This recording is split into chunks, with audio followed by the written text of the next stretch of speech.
So let's go into our first one, which is that GameStop is apparently looking for a buyout.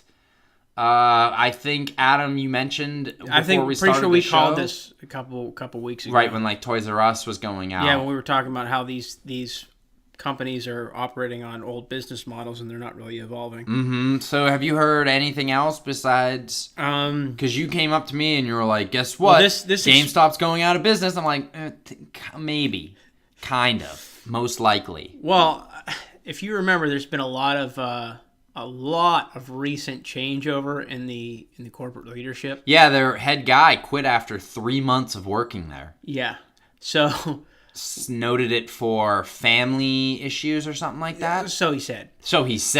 I think this It's probably the family issues. I need to get the fuck out of here before my family gets fucked over. Yeah, before I can lose my job and have no severance package. So, go ahead. What were you going to be saying? I was going to say that I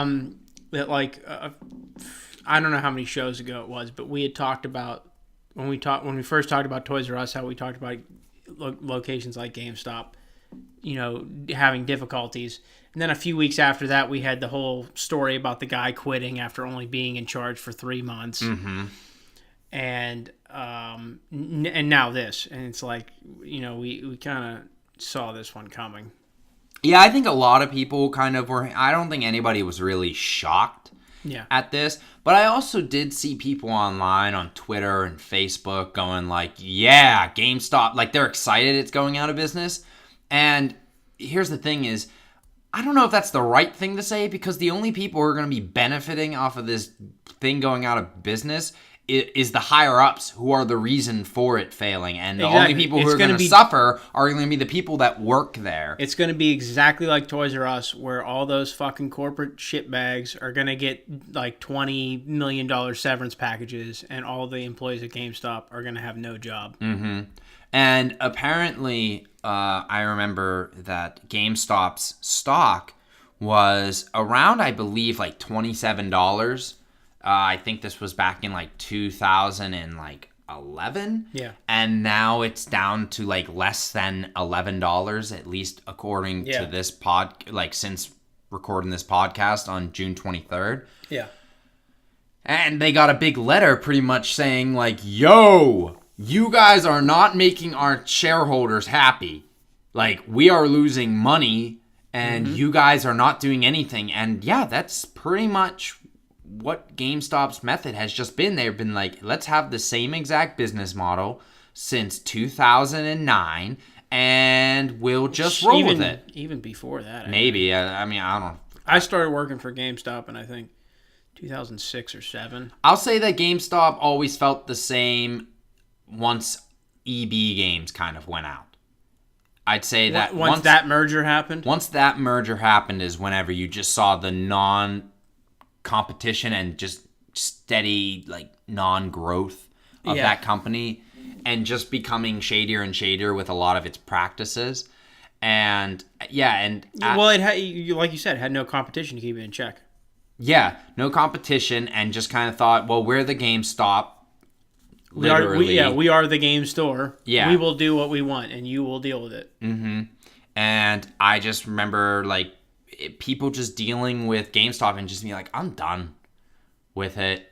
And just the practices and the pre-orders, and then hearing that they're not letting you know about new games in stock because they want you to buy the used game only, or because that was some locations that were like basically just lying to the customers, saying straight up, like, hey, because they make more money on used. They make almost, I think the percentage is like they make 8% profit on new, and I think it's somewhere around like 35% profit on used or something like that. I think it's higher. I mean, they buy the games for, if they buy a brand new game, $9. They buy it for like $9 or 15 in credit, and then they sell it for 55. And if they sell it for 55, I mean, I don't know what that margin is. I'm not a math guy, but that's a big up. I mean, that's a huge. Yeah. It's a huge margin. Doubling or tripling the money that they paid for it. Yeah, most doubt. And it's just that it started to piss a lot of people off, and I just know people who just strictly go to Amazon, with their pre-orders and you getting like what's it like 20% off? If you have Prime, some pre-orders you can get shit for like $47.99. Yeah, well, there's and other. I don't know if it's different depending on how long you've been a member, or I don't know how that shit works. You can get it too, right? Yeah, 47. Okay, yeah. Yeah, I think it's a 20% discount. Yeah, for me, Capcom games never have a discount though.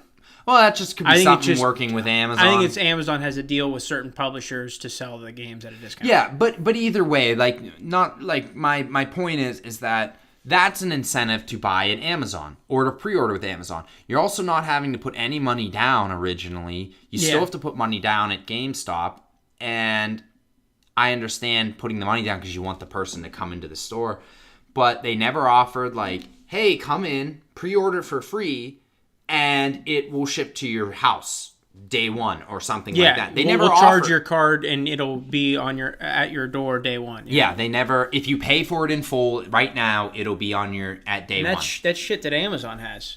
Yeah, Amazon a lot of times will have day one shipping. Like you'll get it the day, and it's just. I've gotten shit a day early before from Amazon. I mean, it's just not surprising that like GameStop, even when they were consistently losing money. Then they were doing this thing that like, oh, we're all about family and our employees, so we're going to give you the Black Friday off. You know, we're not going to be opening on Black Friday or on Thanksgiving Day. In the middle of the night, yeah. Yeah, we're not going to be open on Thanksgiving Day. Well, then the next year they said, well, fuck that shit, because we lost a lot of money, and they were like down a massive percent from what they were doing last year. For me, I don't think that's why they lost the money. Because if you look at the sales numbers for the rest of all the locations on that Black Friday... They weren't amazing either, because people are realizing the deals are online. And yeah, exactly. You'll get the same deals online. You don't have to risk getting in a car accident with assholes driving around. Which its percentage is much higher. I know people who have only been hit on Black Friday. Mm-hmm. Yeah, not a good idea or time to go out. And you got to deal with... some people get fucking aggressive. Nobody's ever gotten aggressive with me, but I've never experienced anyone. I've heard stories of people fighting over shit. Obviously, we know that there's been shootings over people. You see people arguing. You know, every single time it's a Black Friday, every time the news is going to be playing, look at these chaotic people jumping into Walmart at exactly, what do they do open at, like 2 o'clock? Yeah, whatever. Yeah, whenever they open. Black Friday anymore. People will just trample each other over shit that nobody really needs. Like, it's nice to have this stuff, and it's nice to get it at a good deal. Gotta get that 50-inch 4K TV! Yeah, like, it's not really that important, bro. Yeah, it's really not. So I don't know. I think people just, they're not that enamored with the deals. Most of the people... I don't think people want to go to stores anymore. People don't want to deal with the shit, yeah. Because you go to the store, there are certain stores you go to that you look around. Yeah. And you see what's there. Kind of like an exchange. Yeah. I go to an exchange once a week, and if you're in Pittsburgh, you know what I'm talking about, but it's just like a used store. It's kind of like, it's like going to like a Goodwill. You don't know what you're really going to see. You have an idea of what you might want, but you might see something cool that you might like, oh, I want that. I didn't think I wanted that. GameStop, it just really... You don't have that experience. I don't think so. I've never...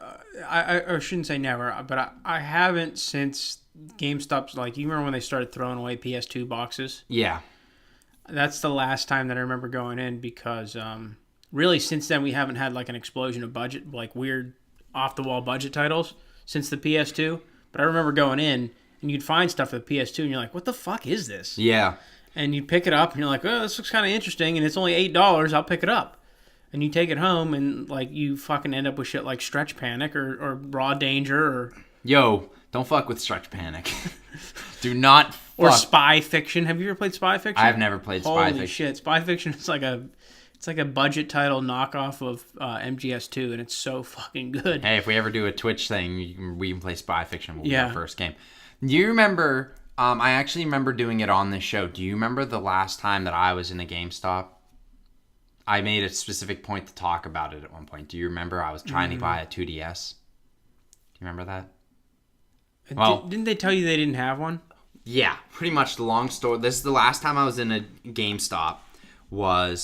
I went in there. I went on their website, and I looked for a Pokeball Pokemon 3D or 2DS XL, which is, it just looks like a Pokeball. I go, it says they have 2 in stock.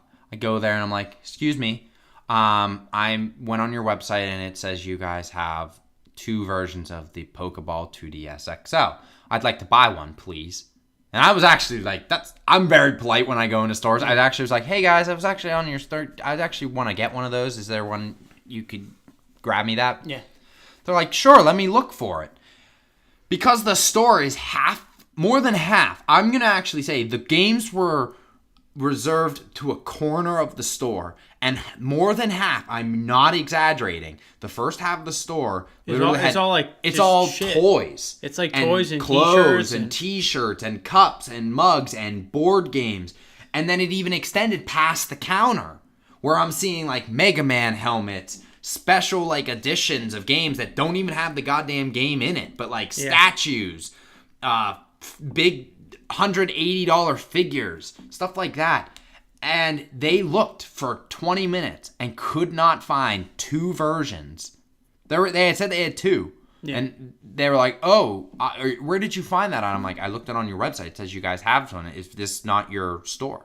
They were like, oh, yeah, that is our store. And so they tried looking up on their pad. They type in Pokemon or Pokeball or whatever the hell they typed in, 2DS, and they were searching through their inventory, and there's just so much Pokemon shit that they couldn't find it. And so I was like, well, this sucks.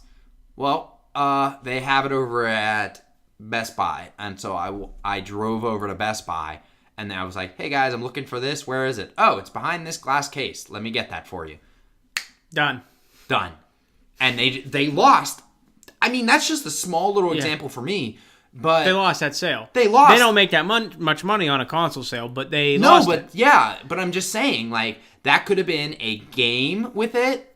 Mm-hmm. They maybe that I wasn't planning on buying a game, but with that logic of selling a console, you think, oh, I sell the console, maybe I can get a game or 2 sale out of it. Yeah. At least that's what I thought. Mm-hmm. Yeah. Do you want anything else with this console? Do you want something to play with it? Yeah. And so it just was just. And that's no fault to the employees that were working there. They were fine, but it's just like you have this chaotic mess of a store. They're literally, most GameStops are, we're recording this. We record this show in a spare bedroom. And most GameStops are about 2 of these. 2, yeah, I was literally about to say, are about the size of 2 of these bedrooms. And they have so much shit in them, it's insane. Yeah. And they can't find a console. That just blows my mind. And so that's just, I'm like sitting there, I'm like, man, there's no way that these stores can be making money right now. Like, there's no way. Like, there's just so much crap that they're spending money on that they're not selling. They're never going to sell that Joker Final Fantasy Square Enix action figure that's $150. Well, yeah, the Play Arts action figure, yeah. Like, it's just... What? No, who is that appealing to? Exactly, and that kind of shit, normally, that's why it's sold from online specialty websites. Yeah? Shit like Sideshow Collectibles or Square that Enix are like has its almost own made store. To order. Yeah, they're... Exactly. No one comes in there like, oh, they'll be like, oh, that's cool looking. Whoa, that's $150? Fuck that. Yeah. I can buy 2 full brand new games with that money for an action figure that and a used game or a new controller for a figure that's just gonna stand there like half of these things. Yeah, it's just it's unfortunate to the employees, but I couldn't imagine anybody buying out. I mean, maybe someone would buy out GameStop, but they're probably just gonna gut it. Like, I just can't imagine. Like, digital sales are just crushing right now, and it's just. Which, I mean, that's a whole other issue. That doesn't make sense to me either, but... what, that people are buying digital? Yeah. I don't know. And to me, digital distribution outside of the PC platform doesn't make any fucking sense because... You're just talking about the size of the games? Yeah, the size of the games is just ridiculous. Maybe it's just because of us, and we just look at how many games we buy a year compared to the average consumer. Yeah, true. Because it's definitely more than my good friend Brian Wallette, if he's listening, hey, what's up? But the other thing is different Brian than Game Master Brian. Yes, different than Game Master Brian. But my good friend Brian, hardly ever. I'd say he buys in. How many games do you say you'd buy in 2 months? If you'd assume, how many did you buy in the last 2 months? I'd say I at least buy one every 2 months. Okay, but minimum. But I'm just saying, in this last 2 months, how many have you bought? You think? I imported that one game. I bought Prey. Any digitals that you actually paid for?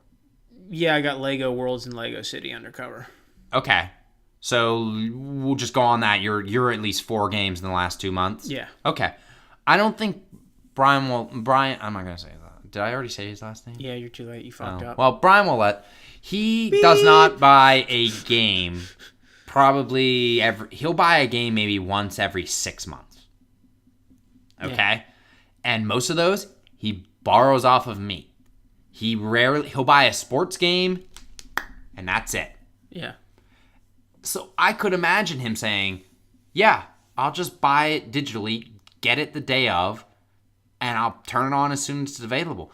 Because I just think that most people, I think for a console, you got to realize, I think most people for a console have like 5 games. I think that's not that far That's off. insane, because I can't even justify buying a console for just 5 games. No, I know. But you got to realize is that, like, I think that people get their, like, when they buy, Fortnite, which is free, or they buy their Call of Duty. Like, for example, my roommate, Gary, he has an Xbox One. Do you know how many games he has for that thing? He has 1. He has 1 game. Yeah. Call of Duty WW2. That's it. He doesn't play any other games. He played Fortnite for a little bit, but that's it. And he bought the physical version. The game might have actually come with the damn system. Yeah. And he has 1 game.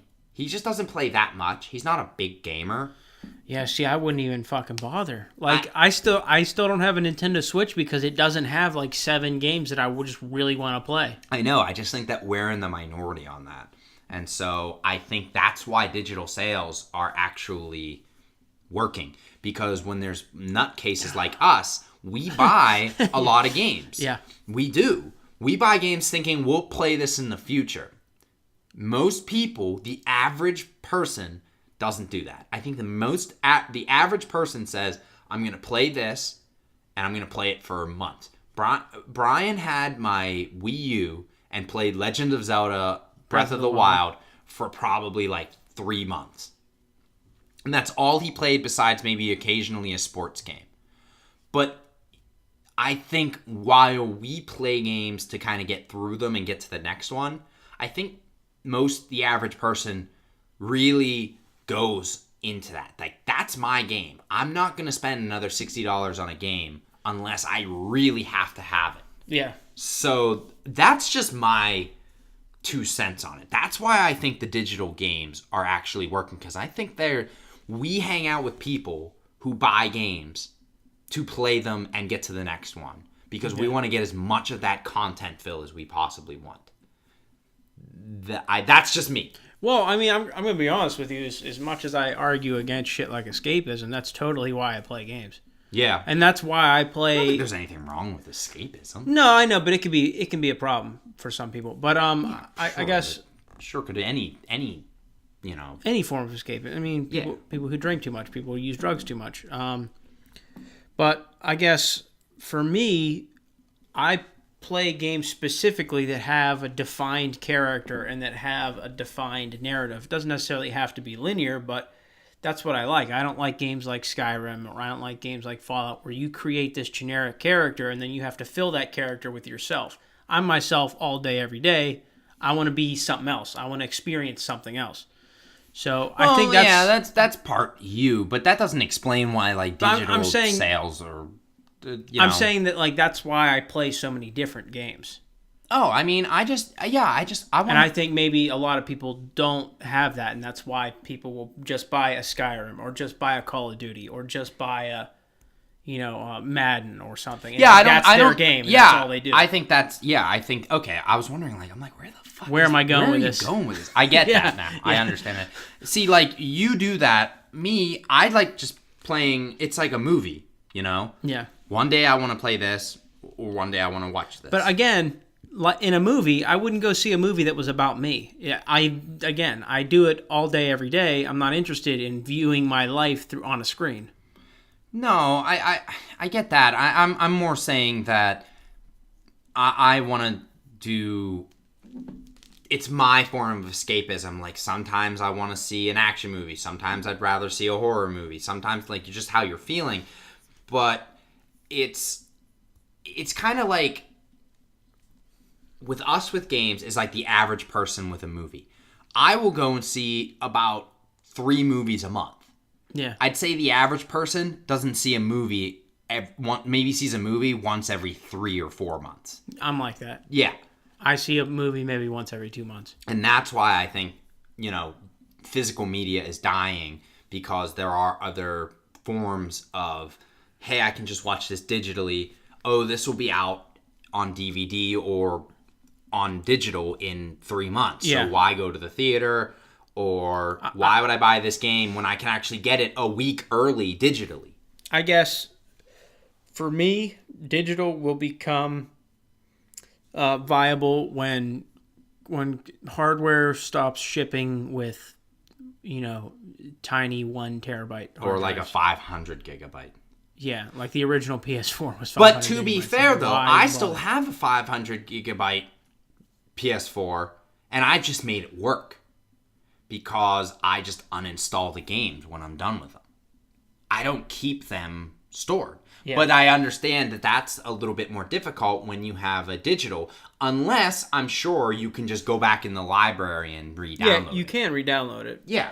But another problem with digital is having the access to them shut off. So let's say you did uninstall that game. Yes, I understand. And you go back and you're like, oh shit, I can't reinstall PT. Oh shit, I can't reinstall. Shit, I'm never able to play Scott Pilgrim versus the World again. Yeah, because I uninstalled it from my PS3. Yeah. Which luckily I still have that installed. Do you? Yeah. If you ever sell your PS3, let me know because I want that. Just come over and play it. I know, I want to play it, but fuck. I had the game and I erased it. Same thing with Tegan still has it too. Does he? Yeah. Son of a bitch. God damn it. I really love that game. But yeah, you see what I'm saying? Yeah. Yeah. I understand the downside. I lost access to this game that was really good. I'll never be able to play it again because it just doesn't exist anymore. Mm-hmm. That's the downside of it. That's the thing, like, even though Two Human's not a great game, Two Human, nobody will ever be able to get that digitally. So if anybody wants to play Two Human, it's got to be a physical copy. Weird thing that you came up with Two Human. Yeah, I know, but they were court ordered to destroy every possible copy that they had in existence. So the only time you're ever going to find Two Human is if somebody held on to their physical copy. Yeah, that is true. It is only a $4 game. It's like, not expensive, so don't worry about it. It's not very good either, but what I'm saying is like... I get it. I get what you're saying, though. That's a piece of history that's gone now for most people. That's why I said when I was working at like these used stores, I said, like, man, how many copies of Madden 09 do we have right now? Wouldn't it be just great if we did like a Fahrenheit 451, and just burned all the copies we could get of Madden 09 and just make every store burn Madden 09 and just burn them and then see how high the price raises. Madden 09. Madden 09, $1,400 on eBay. Yeah, because there was a massive game burning of Madden 09. Mm-hmm. I always thought that would be a really funny-ass thing to do. Yeah. But unfortunately, going back to it, GameStop, just I think with the digital age, it's hurting them massively, and they're just not. They're not adjusting with the times, and unfortunately, they're going to suffer for it. But they're not going to suffer for it. The employees are. So honestly, I feel bad for the employees, but at the same time, this was writing on the wall from years. Yeah. Years and years of it. So I could have told you that this would eventually happen when I worked there almost a decade ago. Yeah, exactly.